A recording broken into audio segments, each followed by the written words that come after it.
Welcome to the Explainer. If you've ever found yourself wrestling with React, you know that hooks are pretty much at the heart of everything we do now. So today, we are going to master them. We'll cover everything from the absolute fundamentals all the way to some of the game-changing new features in React 19. The goal? To help you write cleaner, way faster code. So why were hooks such a big deal? I mean, a real revolution. Before they showed up, we were all tangled up in class components, right? And these complex patterns like higher-order components. Well, hooks just swept all that away. They gave us this clean, functional way to handle state and lifecycle events right inside our components. It was a total paradigm shift. Here's our game plan for this explainer. First, we're going to build a really solid foundation, like what even are hooks? Then we'll dive right into the common traps, things like stale state. After that, we'll shift gears to performance and how to make your apps seriously fly. We'll even look at the brand new form hooks in React 19, which are awesome. And then we'll wrap it all up with a simple philosophy for choosing the right hook every single time. Okay, first up, let's get to the core of it. What problem did hooks actually come here to solve? At their heart, they were really designed to just cut through all the complexity and the boilerplate that came with building stateful logic inside of those old class components. So what this really means is that hooks let us hook into, yeah, I know, React's state and lifecycle features, but directly from our function components. And the result is huge. Our logic becomes so much easier to reuse, to compose, and to test, all because we're just working with simple, isolated functions instead of these bulky, rigid class structures. Now these two rules, they aren't just suggestions. Honestly, they're the secret sauce that makes hooks work. See, React completely depends on the order in which your hooks are called to keep track of state from one render to the next. So if you call a hook inside a condition or a loop, that order might change. And when that happens, React gets totally confused about which piece of state belongs to which hook. It's that simple. All right, so we've got the rules down. Now let's get into what is probably the most common trap that developers fall into: managing state and side effects, especially when you've got asynchronous code in the mix. Okay, have you ever had a state update that just didn't work the way you expected inside a timer or an effect? You click a button, the state updated, but your set timeout or your useEffect seems to be using an old value. If that sounds familiar, you've definitely met a stale closure. So here's what's actually happening under the hood. When a function gets created, it essentially takes a snapshot of the values of any state or props it's using at that exact moment. Now, if that state changes later, that old function, it has no idea. It's still holding on to that old value. It's basically working with old memories. And that, as you can imagine, leads to some really confusing bugs. And the solution is actually surprisingly simple. Instead of calculating the next state based on the count you have, you give React a function that tells it how to calculate the next state. We call this a functional update.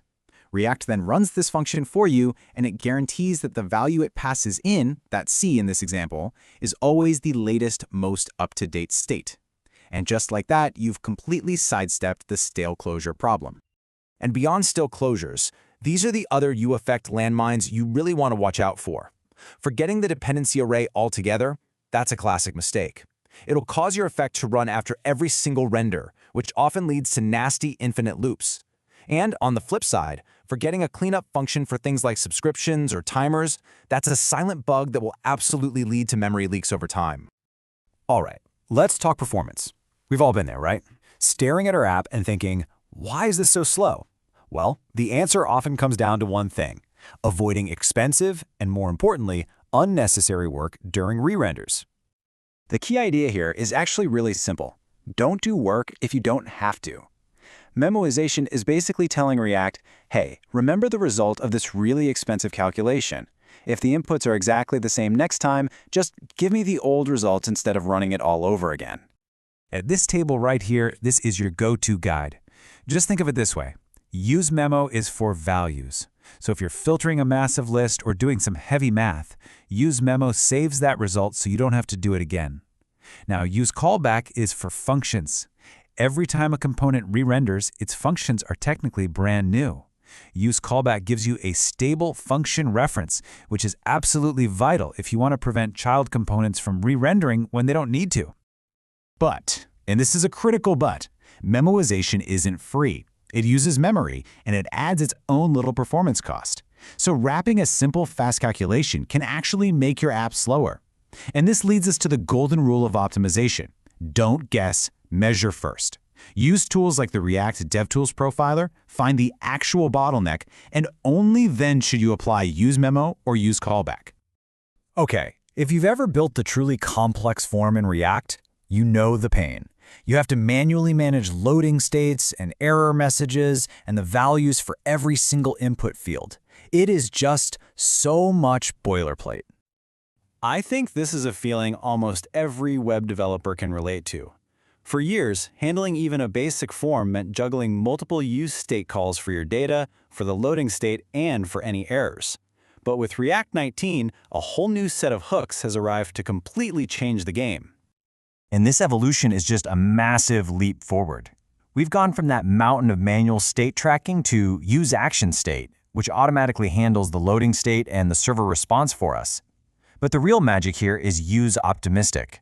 This lets you update the UI instantly, as if the server request has already succeeded. It makes your app feel incredibly fast and responsive, even if you're on a slow connection. And this is such a powerful little addition. I mean, imagine you have a generic submit button component. With useFormStatus, it can automatically figure out whether to show submitting and disable itself without needing any props passed down from the form. It just knows. This makes creating reusable, context-aware form components so much simpler. So after going through all these powerful tools, from state and performance to these new form hooks, what's the underlying philosophy here? How do we make sure we're always choosing the right hook for the right job? Ultimately, it all comes down to being intentional. This checklist, it's not just about performance. It's really about writing code that is predictable, that's readable, and that's easy for you and your whole team to maintain. It's about working with React's declarative nature instead of fighting against it. And this leaves us with a really fascinating question for the future. The React team is building a compiler that promises to handle all of this memoization stuff automatically. So will this make manual optimization with useMemo and useCallback a thing of the past? It's a super exciting development that could honestly change how we write React code all over again. Thanks for watching.